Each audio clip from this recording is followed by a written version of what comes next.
Dans un roman, les dialogues sont des échanges de paroles entre les personnages. Ils servent à donner vie aux personnages, à révéler leurs pensées, leurs émotions, leurs motivations, et à faire avancer l'intrigue. Les dialogues permettent également de créer du suspense, de développer des relations entre les personnages, et d'explorer des thèmes ou des idées. Les dialogues ont plusieurs effets sur la lecture.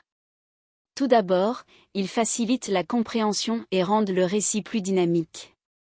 Ils peuvent également rendre les personnages plus réalistes et permettre au lecteur de s'identifier à eux. Les dialogues peuvent susciter des émotions, telles que l'humour, le suspense, la tristesse ou l'excitation. Ils peuvent également donner des informations, des indices ou des révélations importantes pour l'intrigue. Cependant, les dialogues peuvent présenter des risques s'ils sont mal exécutés. Des dialogues trop longs ou trop explicatifs peuvent être ennuyeux et ralentir le rythme du récit. Des dialogues artificiels ou peu naturels peuvent rendre les personnages peu crédibles. Des dialogues confus ou mal organisés peuvent rendre la lecture difficile à suivre. Pour améliorer les dialogues dans un roman, il est important de les rendre plus dynamiques en les variant en termes de longueur, de ton et de style. Ils doivent être crédibles et refléter le langage naturel des personnages. Il est également essentiel de révéler des informations de manière subtile et de dévoiler le caractère des personnages à travers leurs paroles. Enfin, il faut éviter les longues descriptions ou explications pendant les dialogues, et privilégier les actions et les réactions des personnages pour rendre les échanges plus vivants et captivants. Voici quelques conseils pour créer de bons dialogues dans un roman.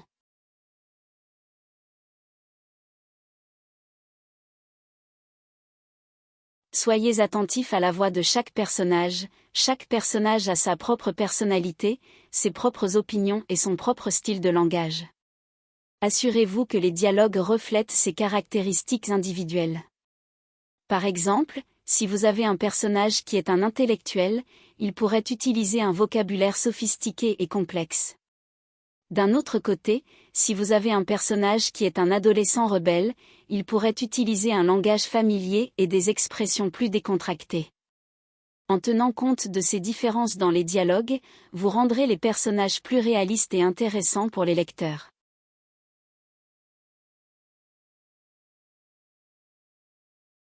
Utilisez des mots et des expressions réalistes, les dialogues doivent sonner authentiques et naturels. Évitez les phrases trop formelles ou artificielles qui peuvent sembler forcées. Intégrez plutôt des mots et des expressions courantes que les gens utilisent dans leur langage quotidien. Ce conseil signifie que lorsque vous écrivez des dialogues, il est préférable d'utiliser des mots et des expressions réalistes, de manière à ce qu'ils sonnent authentiques et naturels. Il est important d'éviter les phrases trop formelles ou artificielles qui pourraient sembler forcées ou peu naturelles. Au lieu de cela, essayez d'intégrer des mots et des expressions courantes que les gens utilisent dans leur langage quotidien. Par exemple, au lieu de dire « Je m'étonne de vous voir ici », vous pourriez plutôt écrire « Je suis surpris de te voir ici ». Cela donne une touche plus naturelle et informelle à la conversation. L'objectif est de rendre les dialogues plus accessibles et plus réalistes pour les lecteurs. En utilisant le langage quotidien, vous permettez aux personnages de se sentir plus vrais et plus proches des personnes avec lesquelles vos lecteurs pourraient interagir tous les jours.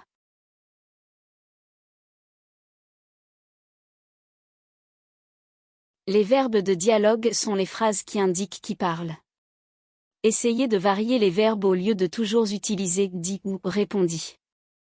Vous pouvez utiliser des mots tels que « demanda »,« s'exclama »,« murmura », etc. Cela ajoutera de la diversité, rendra les dialogues plus intéressants et permettra de mieux représenter les différentes tonalités et émotions des personnages lorsqu'ils parlent.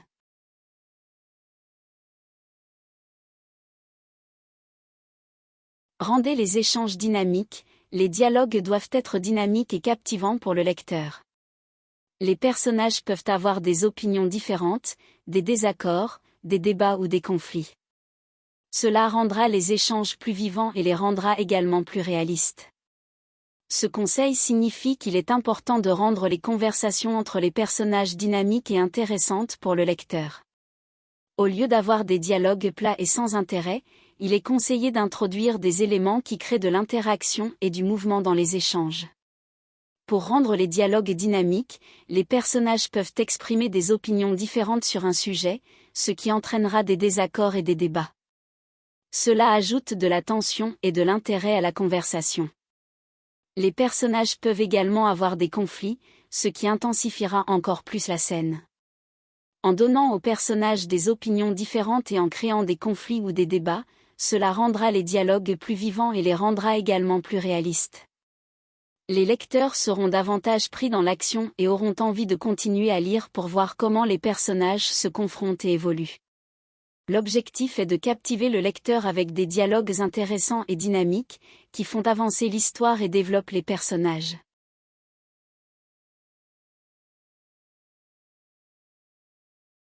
Utilisez le langage corporel. En plus des mots, les actions et le langage corporel des personnages sont également importants.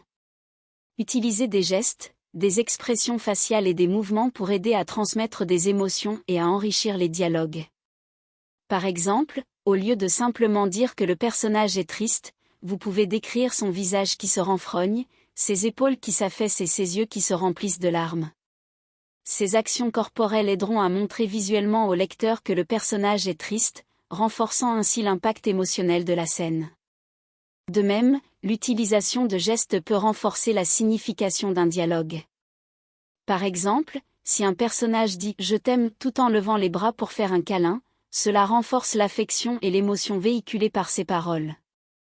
Lorsque vous utilisez le langage corporel dans vos écrits, vous enrichissez l'expérience de lecture en rendant les scènes plus vivantes et en permettant au lecteur de mieux se connecter aux émotions des personnages. Cela aide également à éviter la monotonie et la platitude dans les dialogues, en leur ajoutant des dimensions supplémentaires.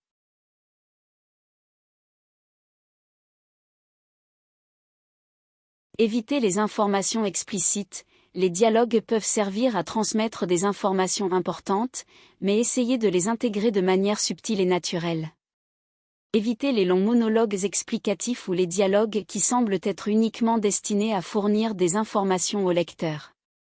Ce conseil indique qu'il est préférable d'éviter de donner des informations de manière explicite et directe dans les dialogues.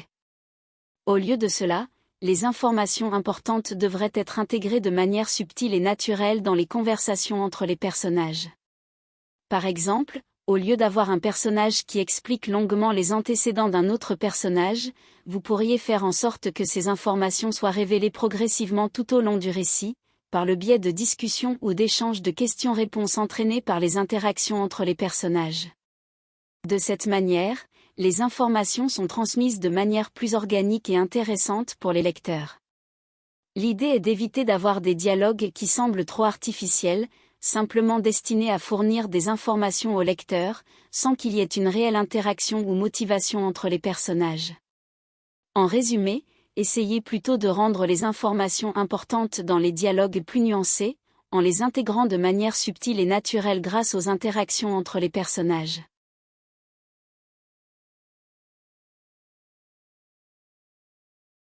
Montrez plutôt que de dire, au lieu de simplement décrire les émotions ou les événements, utilisez les dialogues pour les montrer. Les personnages peuvent exprimer leurs sentiments à travers leurs paroles et leurs réactions, ce qui rendra les dialogues plus intéressants et les rendra également plus significatifs. Par exemple, au lieu d'écrire « elle était en colère », on pourrait utiliser un dialogue tel que « comment oses-tu me parler ainsi ?» Cela donne une meilleure idée de l'état émotionnel du personnage et rend la scène plus vivante.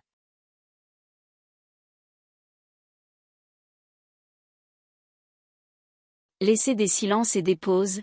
N'oubliez pas que les dialogues ne se limitent pas seulement aux mots, mais aussi à ce qui n'est pas dit. Les silences et les pauses peuvent également être significatifs et contribuer à la tension ou à l'émotion des échanges. Par exemple, imaginez une scène où deux personnages ont une discussion tendue. Si on insère des silences entre leurs répliques, cela va accentuer la tension et le lecteur pourra ressentir l'importance de chaque mot prononcé. De même, les pauses peuvent exprimer des émotions ou des sentiments non-verbaux, tels que l'hésitation, la colère contenue ou la tristesse. Ces moments de silence permettent au lecteur de se plonger davantage dans les émotions des personnages et de mieux comprendre leur état d'esprit. Il est donc essentiel de ne pas négliger les silences et les pauses dans les dialogues, car ils sont une composante précieuse pour transmettre des messages subtils, intensifier l'atmosphère et rendre les échanges plus réalistes et captivants. En suivant ces conseils, vous serez en mesure de créer des dialogues captivants et réalistes qui enrichiront votre roman. Il est important de pratiquer et d'expérimenter pour trouver votre propre style de dialogue.